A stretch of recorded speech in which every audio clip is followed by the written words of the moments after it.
The Hollywood Reporter just gave us updated box office predictions for Star Wars Episode 9, The Rise of Skywalker, and they're actually lower than they were even a month ago. Let's talk about these projections and talk about the box office for The Rise of Skywalker, where I think it will land, what the data is saying, and then what I think this means.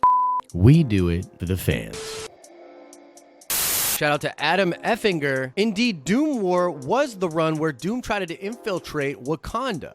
Make sure you stay to the end of this video where we will ask another nerd car question. What's up, everybody? How you doing? It's Josh. Welcome back to the show. And I gotta talk about the Rise of Skywalker box office predictions. There's a lot of buzz and noise about this thing. Look, this is almost as interesting as what might go on in the film is sort of what's going on with this movie as far as the brand of Star Wars, what's going on with this fan war, how much does that have to do with the box office? We're waiting to get answers, and I think Disney and all of the fans are waiting to see what happens with The Rise of Skywalker to get a measurement of where Star Wars fans are at right now and how successful has this trilogy been. And as I said at the top, we've got new information, so let's break down the data, let's dig in. I want to be very thorough and talk to you guys about what is being talked about out there, and then I'll tell you what I think it means. Now, just a couple of days ago, the Hollywood Reporter came out with an article talking about new projections for the film, and they have the projections at between $175 million and $200 million.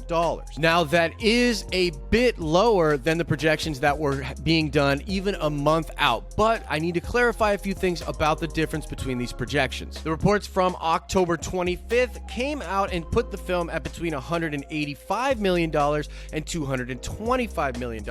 But it is important to note that that was not the Hollywood Reporter. So it's not as though the same outlet had changed the projections from that, pretty big estimate to the more modest estimate that we have now. But still, the Hollywood Reporter, pretty reliable outlet. So when they say that it's between $175 million and $200 million, you got to take that serious. That's probably a pretty accurate projection. And I've looked at a ton of different articles talking about this, ton of people speculating. Forbes had a really great article talking about the worst case scenario versus the best case scenario. And in all likelihood, this film will probably open in at around $200 million for its opening weekend. Now, that is a fine haul by any measurement. However, when it comes to Star Wars films and when it comes to this trilogy particularly, that would be the lowest domestic opening of any of these films. And if you look back at the projections and what the box office did for the other two trilogies, there's a pattern where they open really big, the second film dips a little bit, and then the third film comes in really strong and is actually usually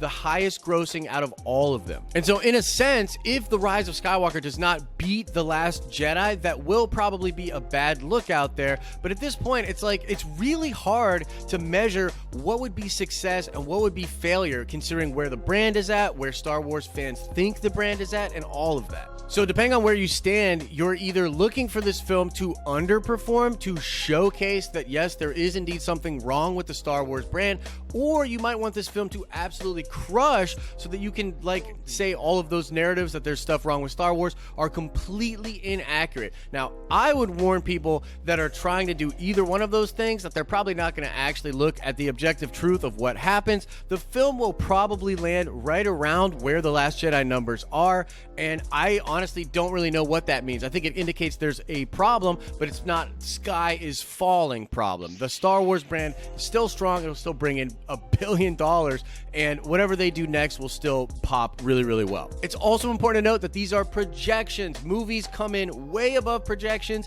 and there's movies that come in way below projections. So you could be looking at a nightmare worst case scenario with The Rise of Skywalker in which it doesn't even make $1 billion, and if that happened, that would be cause for panic. And similarly, if the movie crushes and goes towards $2 billion, that would be completely mind-blowing and probably suggest that a lot of the problems that the hardcore fans are talking about in these bubbles on the internet are really not affecting casual audience members. Casual audience members don't really care about all these things that people chat about on the internet and all the contention within the Star Wars fan base. They just care about going to seeing space wizard cool movies. Now, let me just talk personally for a little bit here. I'll explain what I think is going on and kind of where I am at. So obviously, I'm a huge Star Wars fan. I want this movie to crush. So like, that's my team. I'm rooting for them. I loved it when Avengers Endgame became the biggest movie of all time. I was like, holy crap, the thing that I like the most is the most popular thing. That's really cool. So in that sense, when it comes to Star Wars, of course I want this movie to absolutely destroy. And if it doesn't, I will be let down. I will be let down, but I won't exactly be surprised. Now, there are a lot of you out there that think that all the negativity towards the sequel trilogy is blown way out of proportion and that it's really a vocal minority. And in that way, if this movie comes out and crushes, then maybe there's a lot of truth to that, and you could hold that up and say it's a vocal minority. From my perspective, even though it is a vocal minority, and I agree with you, I think the brand damage when it comes to the sequel trilogy is actually bigger than people think. It has more to do with how casual audience members feel about it. It's apathy. It's not anger. It's not like all the people that are angry, like, you know, Fandom Menace people or whatever. That's not what's really hurting Star Wars as a brand. It is all just the casual people that are like, oh, Star Wars, not really feeling it. That is way worse for the brand than even the people that are very upset about it. So it's going to be interesting to see how much apathy, how much have people sort of just turned away from Star Wars over the past couple of years.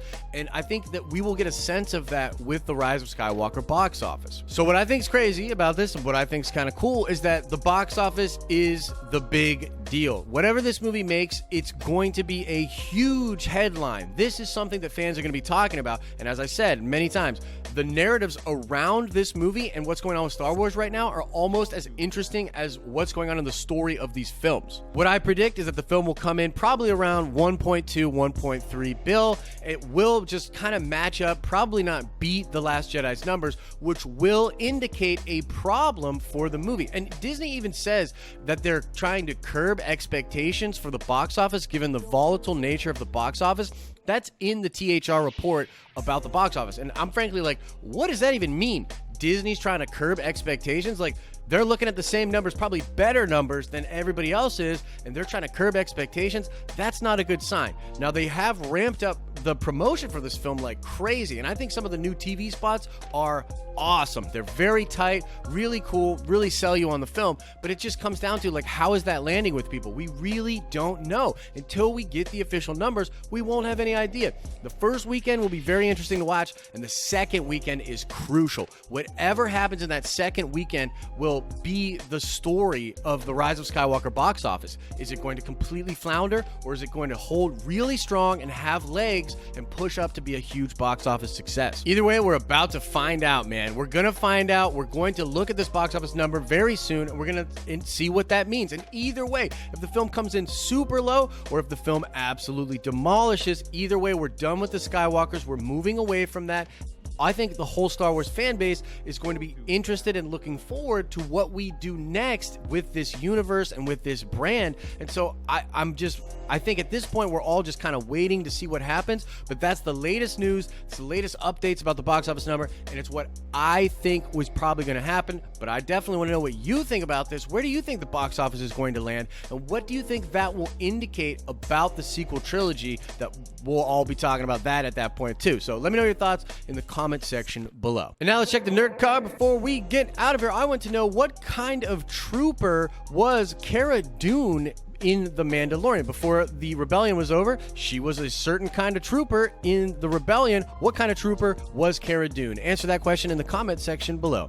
As I always say, I hope you're having an awesome and a nerdy day, and I'll see you in the next video.